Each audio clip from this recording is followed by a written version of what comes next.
Hi friends, good নুন। Welcome back to my channel. সবাই কেমন আছেন? আশা করছি ভালো আছেন। আর আমিও আপনাদের আশীর্বাদ ও ভালোবাসায় অনেক ভালো আছি। আজ হচ্ছে বৃহস্পতিবার। এখন ঘড়িতে বাজে প্রায় 3:30। এখন থেকে ভিডিওটা শুরু করলাম। আজকে আপনাদের সঙ্গে শেয়ার করব, যেহেতু সামনে জন্মাষ্টমী চলে আসছে, তো সেই কারণে গোপাল ঠাকুরের অঙ্গরাগ করব। সেটাই আজকের এই ভিডিওতে আপনাদের সঙ্গে শেয়ার করব। তো চলো আর বেশি বকবক না করে আজকের এই ভিডিওটা শুরু করা যাক। এদিকে ঠাকুর ঘরে চলে এসেছি। এসে গোপাল ঠাকুরের জামাটা ছাড়িয়ে নিচ্ছি, যেহেতু অঙ্গরাগ করব, তো সেই কারণে। আর জামাটাকে সিংহাসনের ওপর রেখে দিলাম। যদি আপনাদের গোপাল ঠাকুরের হাতে বাঁশি দেন, তাহলে বাঁশিটাকেও কিন্তু রাখতে পারেন। এবার আপনাদের মনে প্রশ্ন জাগতে পারে, কেন রাখতে বলছি? হ্যাঁ, বলছি, দাঁড়ান। যেহেতু অঙ্গরাগ করব, তো তার মানে অঙ্গরাগের সময় চোখগুলো বন্ধ করে দেবো রং দিয়ে, তো তখন কিন্তু গোপাল ঠাকুর আর দেখতে পাবে না। সেই কারণের জন্য কিন্তু গোপাল ঠাকুরকে এই জামাটা এখানে রেখে ধূপ প্রদীপ জেলে একটুখানি আরতি মতো করে দিয়ে আর বলে দিলাম যে তুমি এই যতক্ষণ ধরে আমি অঙ্গরাগ করব, তুমি এই জামার মধ্যে জীবনটাকে স্থাপন করুন, বা বাঁশিটার মধ্যে জীবনটা স্থাপন করুন। তো এদিকে দেখুন, অঙ্গরাগ করার জন্য কী কী নিয়েছি। একটা বাটিতে জল নিয়ে নিয়েছি, আর দুটো তুলি নিয়েছি 0 নম্বর, ঠিক আছে। একটুখানি তুলো নিয়েছি, একটা কাপড় নিয়েছি, আর এদিকে দেখুন রং নিয়েছি। এখানে অনেক রকমের রং রয়েছে, তো সমস্তটা দিয়ে আর কি করব। তো তার আগে কিন্তু ঠাকুরগুলোকে সুন্দর করে পরিষ্কার করবো বলে নিয়ে চলে এসেছি আমাদের ছাদের মধ্যে। তো যে আগের দিনে যেই পাথরটা পরিষ্কার করেছিলাম সেটাকে পেতে নিয়ে আর এদিকে ঠাকুরগুলোকে সব রেখে সুন্দর করে পরিষ্কার করে নিচ্ছিলাম। আর এই দেখুন, এদিকে দেখুন দুটো গৌর নিতাই রয়েছে, আর আরও একটা গোপাল ঠাকুর দেখতে পাচ্ছেন, ওটা কিন্তু নিচের ঠাকুর ঘরে। তো এদিকে দেখুন সুন্দর করে পরিষ্কার করে নিচ্ছিলাম। প্রথমে কিন্তু মাটি দিয়ে পরিষ্কার করছিলাম। হ্যাঁ, আপনারা ঠিকই শুনছেন, মাটি দিয়ে। তো এদিকে দেখুন, গঙ্গা মাটি ছিল না বলে কিন্তু তুলসী গাছের মাটি দিয়ে পরিষ্কার করেছি। আপনাদের কাছে যদি গঙ্গা মাটি থাকে, তো অবশ্যই কিন্তু গঙ্গা মাটিতে করতে পারে। তো গঙ্গা মাটিতে হাতের কাছে ছিল না, তো সেই জন্য এখানে দেখুন তুলসী মাটি দিয়ে সুন্দর করে পরিষ্কার করে দিচ্ছি। তো আগে তো দেখলেন কীরকম রঙটা ছিল, লালচে কালার, আর পরিষ্কার করার পর কীরকম হয়েছে আপনাদের সঙ্গে শেয়ার করব। তো প্রথমে দেখুন এটা দিয়ে পরিষ্কার করার পরে, মানে মাটিটা দিয়ে পরিষ্কার করার পরে সুন্দর করে ধুয়ে নিলাম। তারপর এদিকে গোলাপ জল, তারপর এদিকে দেখুন অষ্টগন্ধা আর অগরুদ দিয়ে সুন্দর একটা বানিয়ে নিলাম। তো সেটাকেও কিন্তু সুন্দর করে মাখিয়ে দিচ্ছিলাম দেখুন। আর সুন্দর একটা গন্ধও বেরোচ্ছিল, অগরুর একটা সেন্ট, তারপর অষ্টগন্ধার একটা সেন্ট, আর গোলাপ জলের তো সেন্ট রয়েছে।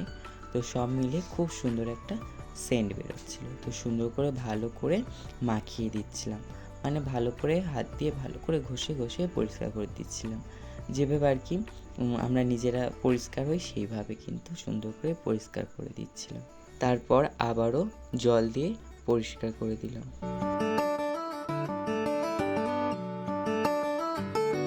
এদিকে তারপরে ঘি দিয়ে সুন্দর করে আবারও কিন্তু পরিষ্কার করে নিচ্ছিলাম।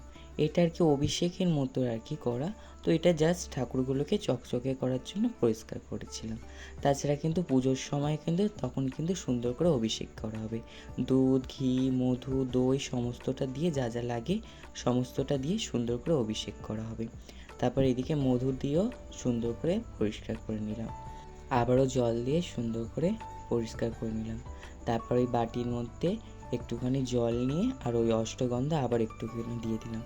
আর একটুখানি ফেলতে গিয়ে অনেকটাই পড়ে গিয়েছিল, তো একটুখানি তুলে রাখছিলাম, আর ভিজে গিয়েছিল তো সেই জন্য আর বেশি তোলা যায়নি।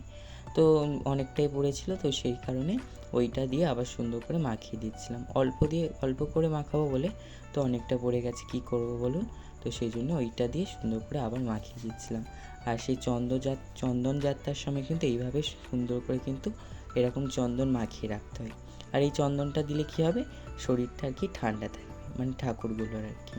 তো তারপরে দিকে টাইম কলে জল এসেছিলো, জলটাও নিয়ে আসলাম।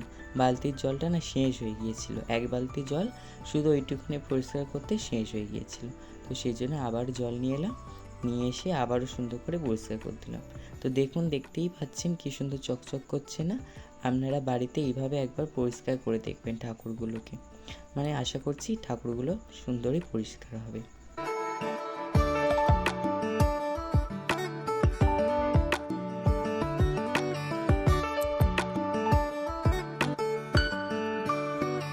তারপর এদিকে ঠাকুরগুলোকে একটা সুন্দর গামছা দিয়ে মুছে দিচ্ছিলাম। তো এটা কিন্তু ঠাকুরেরই গামছা, ঠিক আছে? এটা কিন্তু আমরা ব্যবহার করি না, এটা শুধু ঠাকুরের রয়েছে। ঠাকুরের জিনিসপত্র আলাদা থাকে, আমাদের জিনিসপত্র কিন্তু আলাদা আলাদা থাকে। তো এদিকে মুছে নিয়ে তারপর কিন্তু একটা একটা করে ঠাকুরগুলো রেখে দিয়ে আসছিলাম। কেন বলুন তো? এবারে তো অঙ্গরাগ শুরু করব, তো কিছুক্ষণ একটুখানি রেখে দেবো। যদিও মুছেছি, শুকনো হয়ে গিয়েছে, তবু একটুখানি রেখে দেবো হাওয়ায়, যাতে আর একটু শুকনো হয়ে যায়। ভালো করে না শুকনো হলে কিন্তু মানে রঙটা ধরবে না, ধরলেও কিন্তু পরে উঠে যাবে। আর আমি কিন্তু এদিকে ফেব্রিক কালার দিয়ে অঙ্গরাগটা করেছি। আপনারা কিভাবে করে থাকেন অবশ্যই জানাবেন, আর অবশ্যই জানাবেন যে আপনারা কিভাবে ঠাকুরগুলো পরিষ্কার করে থাকেন। আমার মতো যদি পরিষ্কার করে থাকেন তাহলেও জানাবেন, আর আমার থেকে আলাদাভাবে যদি পরিষ্কার করে থাকেন সেটাও অবশ্যই কমেন্ট বক্সে জানাবেন। তো এদিকে দেখুন, প্রথমে কিন্তু গৌরনিতাইকে সুন্দর করে অঙ্গরাগ করে দিয়েছিলাম, ভালো করে শুকিয়ে নিয়েছিলাম। তো দেখুন, এটা কিন্তু আমাদের জানলার কাছে সে তুলসী গাছ রয়েছে না, ওইখানে একটা গামছা পেতে আর সেখানে সুন্দর করে পরিষ্কার করে আর অঙ্গরাগগুলো করছিলাম। তা না হলে কোথায় করব বলুন তো? ঠাকুর ঘরে করলে না মানে অন্ধকার, তো আপনাদের সঙ্গে ভালো করে শেয়ার করতে পারবো না। আর এখানে আলোটাও সুন্দর আছে, আর বুঝতেও পারবো যে কীরকম হচ্ছে কালারটা। আর বাইরে কী সুন্দর পাখিও ডাকছে, সেটা আর আপনাদের সঙ্গে শেয়ার করতে পারলাম না। পাখির সঙ্গে তো আরও অনেক রকমের আওয়াজ হচ্ছে, তো সেই জন্য শেয়ার করতে পারলাম না। সুন্দর পাখির আওয়াজ শুনতে শুনতে আর এদিকে সুন্দর করে করে নিচ্ছিলাম। চোখটাকেও করে নিলাম। চোখটা আর কি, যেহেতু সাদাটা বর্ডার দিলাম, তো দেওয়ার পরে কালো বর্ডারটা লাস্টে দেবো, সাদাটা একটু শুকিয়ে যাক। তারপরে আলতাটা পরিয়ে দিলাম, ওই লাল রং দিয়ে আলতা, ঠোঁটটাকে একটু ফুটিয়ে নিলাম, আর সাদাটা দিয়ে কিন্তু তিলক কেটে দিলাম।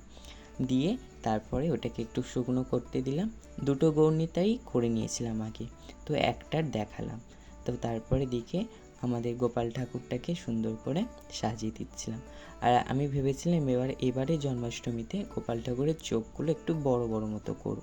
এই জন্য দেখুন চোখগুলোকে একটু বড় বড় আর একটু টানা টানা করেছি।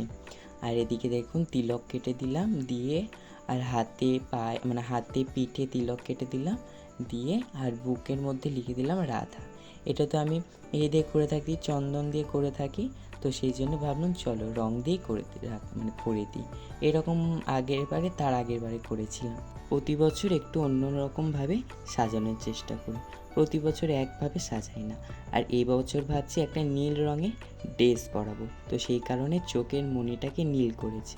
আর আমারও ইচ্ছা ছিল যে চোখের মণিটা একটু নীল করব। অনেক গোপাল ঠাকুরের দেখেছি চোখের মণিগুলো নীল হয়, বেশ সুন্দর লাগে।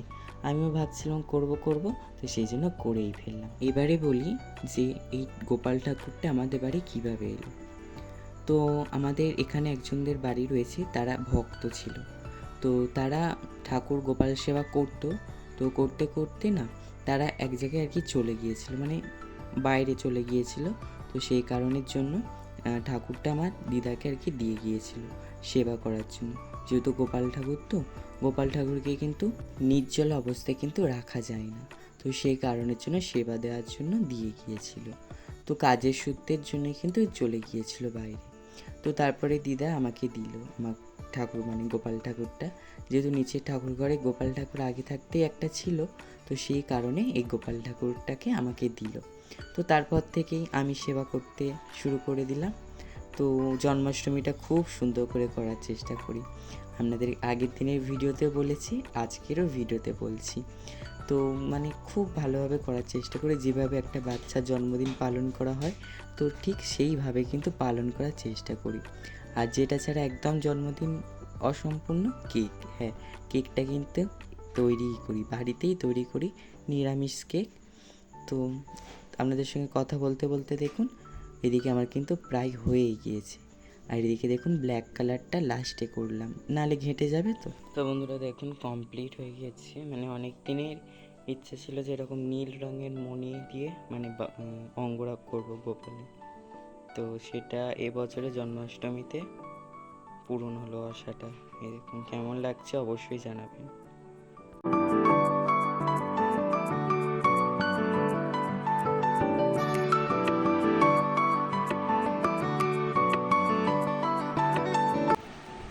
তো বন্ধুরা দেখলেন, কেমন লাগলো অবশ্যই জানাবেন।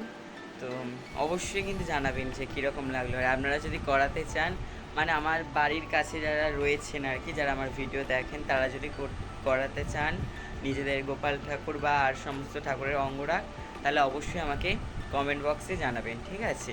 তো বেশি দূরে হলে তো আর আমি যেতে পারবো না, তো যাদের বাড়ির কাছে রয়েছে, আমার বাড়ির কাছে, তারা অবশ্যই কন্ট্যাক্ট করতে পারে। আর কেমন লাগলো অবশ্যই জানাবেন। আজকের এই ভিডিওটা একটু অন্য রকমের মানে শেয়ার করলাম। তো ঠাকুর কীভাবে পরিষ্কার করবেন, পিতলের ঠাকুর তো মানে কী বলবো, লালচে টাইপের আর কি হয়ে যায়, তো আমি দেখিয়ে দিলাম কীভাবে আর কি কীভাবে পরিষ্কার করলে ঠাকুরটা চকচকে করবে। তো আপনারা দেখে নিলেন। তো এইভাবে বাড়িতে অবশ্যই একবার ট্রাই করবেন, আশা করছি ভালো হবে, মানে ভালো হবে, ঠাকুরগুলো ভালো পরিষ্কার হবে। আর সামনে যেহেতু জন্মাষ্টমী চলে আসছে, তো সেই কারণে ভাবলাম তো এইটা ঠাকুরটা একেবারে পরিষ্কার করে নিই। আবার পরিষ্কার করব যদিও, মানে এটা জাস্ট ঠাকুরগুলোকে চকচকে করে পরিষ্কার করা হলো, তারপরে তো এমনি পুজোর দিন আর কি অভিষেক করা হবে, যেভাবে করা হয় সমস্তটাই আপনাদের সঙ্গে শেয়ার করব। আর এটা তো জাস্ট ঠাকুরগুলোকে মানে পরিষ্কার করলাম, মানে লালচে লালচে হয়ে গেছিলো দেখলেন তো, তো সেই জন্য একটুখানি চকচকে করে দিলাম, যেহেতু সামনে জন্মাষ্টমী, গোপালের জন্ম, মানে জন্মদিন চলে আসছে, তো একটু ভালোভাবে পরিষ্কার থাকতে হবে, তো সেই জন্য পরিষ্কার করে নিলাম। আর সামনের সপ্তাহ থেকে তো স্কুল খুলে যাবে, আর সময় পাবো না, সেই জন্যে আজকে সময় পেলাম, আজকে করে নিলাম। তো চলো আজকের এই ভিডিওটা এই পর্যন্ত। আজকের এই ভিডিওতে শুধুমাত্র কিভাবে ঠাকুর পরিষ্কার করবেন আর কিভাবে ঠাকুরের অঙ্গরাগ করবেন সেটাই দেখালাম। নেক্সট ভিডিওতে আবার দেখা হবে। সবাই ভালো থাকবেন, সুস্থ থাকবেন।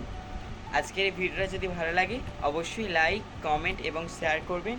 আর চ্যানেলে যারা নতুন রয়েছেন তারা অবশ্যই চ্যানেলটিকে সাবস্ক্রাইব করে পাশে থাকা বেল আইকনটা প্রেস করে অল নোটিফিকেশানটা অন করে রাখবেন, যাতে নতুন ভিডিও পোস্ট করার সাথে সাথে আপনার কাছে প্রথমে পৌঁছে যায়। তো আজকের জন্য টাটা।